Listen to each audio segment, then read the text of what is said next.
Sobat Kicau dimanapun berada, kali ini saya mau berbagi bagaimana caranya ngepurin burung kacer. Jadi jika teman-teman punya budget yang tidak banyak, lebih baik beli kacer yang bahan belum ngepur karena harganya lebih murah. Jangan khawatir, karena sebenarnya kacer belum ngepur ini sebenarnya gampang ngepurnya jika kita paham dan tepat caranya untuk ngepurin burung kacer. Ya, di sini kita akan bahas tahap-tahap, langkah-langkah yang perlu kita pahami, kita mengerti agar burung kacer bahan kita bisa cepat ngepur dan tidak mati. Ya, yang pertama perlu kita persiapkan kandang yang ukuran kecil. Ingat, jangan kandang yang besar. Ini kandang yang saya pakai ukuran kandang nomor 4 atau bisa juga kandang nomor 5, ya, kandang petak.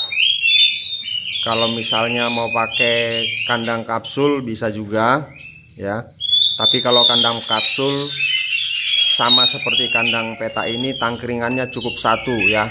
Jangan dibuat tangkringan 2, ya. Tangkringannya cukup 1. Tujuannya agar ketika burung tersebut nangkring, dia langsung dekat sama tempat makan, dia langsung melihat F yang kita kasih di tempat makan, ya. Yang selanjutnya, selain kandangnya nomor 4 ukuran kecil, yang perlu kita perhatikan kerodongnya, ya. Burung kacer yang belum ngepur wajib dikerodong. Ini kacer saya sudah ngepur, paling sekitar 2 hari sudah ngepur, ya.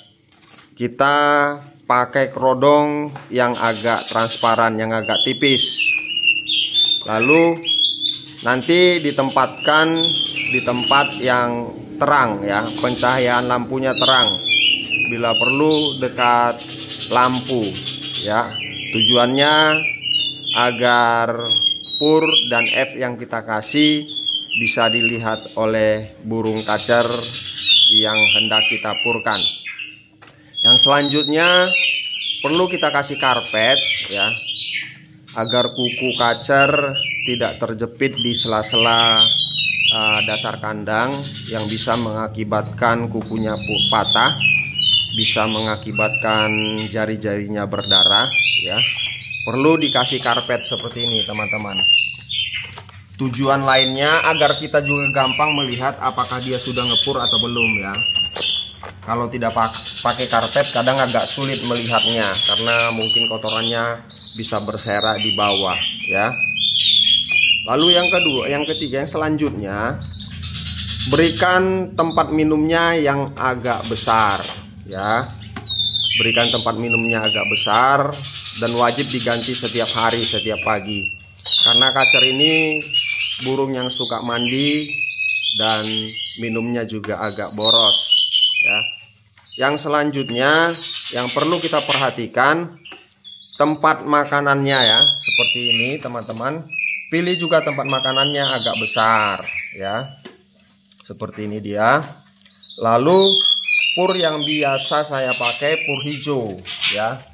Karena pur hijau ini umum dan gampang kita temukan, ya. Banyak di kios-kios burung pur hijau, ya.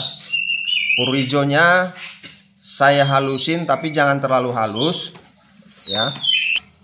Lalu media untuk agar kacernya bisa cepat ngepur, bisa kita pakai ulat Hongkong, ulat kandang, bisa kroto, bisa juga jangkrik, ya. Untuk kali ini saya pakai jangkrik, ya, teman-teman. Intinya, teman-teman, jangan biarkan si burung kelaparan, ya. Jangan diirit-irit. Bila perlu berikan F sehari 3 kali, pagi, siang, sore. Jangan sampai dia kelaparan mengakibatkan masuk angin. Itu yang nantinya bikin si kacer tidak doyan makan sehingga dia tewas karena sudah terlanjur masuk angin ya. Jadi jangan diirit-irit untuk untuk pemberian kacer yang bahan seperti yang saya informasikan saat ini ya. Jadi kalau untuk kroto, biasanya kan kroto sudah agak basah, kita kasih agak kita aduk sedikit. Jangan terlalu banyak diaduk agar tetap kelihatan krotonya. Atau mungkin bisa kita pakai ulat kandang. Ulat kandangnya agak disemprot dulu sebelum kita kasih ke cepuk ini. Tujuannya agar pur hijau ini nempel di tubuh ulat kandang ataupun di ulat Hongkong. Jadi kalau jangkrik ini caranya bagian tubuhnya saya agak potong tapi tidak terputus sehingga jangkrik tetap hidup dan dia bergerak ya. Dia jalan, dia bergerak. Itu yang memancing si kacer akan memakan yang kita kasih dengan bentuk jangkrik ini. Ya, mudah-mudahan hanya cukup 2 hari kacer kita bisa ngepur ya. Lalu kalau dia sudah mulai ngepur, caranya di pinggir cepuk ini seperti ini kita kasih pur yang belum dihalusi. Ini ada pur yang belum dihalusi yang sebelah kanan itu di pinggir. Tujuannya agar nanti si kacer ini terbiasa makan dengan pur yang belum dihalusi. Karena kan tidak selamanya kita bisa punya waktu untuk menghalusinya ya. Jadi kalau dia sudah mulai ngepur seperti ini, kita berikan sedikit pur yang belum dihalusi. Itu dia ya. Tujuannya agar untuk kedepannya purnya tidak perlu lagi kita halusi ya. Lalu kalau misalnya sudah ngepur sekitar beberapa minggu atau 1 bulan, tahap awal jangan langsung dibuka kerodongnya di tempat keramaian. Nanti bisa stres, bisa kembali tidak selera makan dan akibatnya bisa tewas ya. Perlahan-lahan kita buat si kacer adaptasi dengan lingkungan, adaptasi melihat orang ya. Kalau misalnya kita mau buka kerodong, kita buka dulu bagian depannya sedikit ya, seperti ini ya. Kita buka bagian depannya sedikit.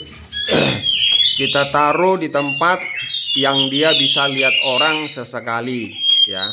Jangan dulu ke tempat yang paling ramai. Setelah adaptasi beberapa hari, kita lihat kotorannya tetap ada, dia tetap makan, berarti dia tidak stres. Mulai bisa kita pindah ke tempat yang agak rame, tapi jangan buka semua kerodong. Jangan buka full. Perlu diingat, kacer yang belum ngepur jangan dimandikan ya. Kacer yang sudah rawatan ngepur agak lama, yang sudah mulai adaptasi dengan lingkungan, baru bisa kita mandikan. Itu pun mandinya pakai keramba, jangan disemprot ya. Kasih di keramba ya, bisa disemprot angin, semprot embun, lalu kita posisinya agak jauh dari dia biar dia bisa mandi ya. Lalu boleh dijemur sebentar. Habis itu kembali di kerodong dan buka bagian depan ya, dan ditempatkan di tempat yang bisa melihat orang agar dia mulai adaptasi dengan orang, dengan lingkungan yang ada di sekitarnya ya. Jadi jangan terburu-buru langsung diablak akibatnya nanti bisa stres dan malah jadi semakin lama nanti bunyinya ya. Jadi ketika dia sudah mulai kita buat adaptasi, sedikit demi sedikit kerodongnya kita buka ya, sampai akhirnya kita buat full ablak, full buka kerodong ya. Terima kasih Sobat Kicau dimanapun berada. Terima kasih sudah menonton. Terima kasih sudah mengikuti channel saya. Salam Kicau Mania, semoga sukses.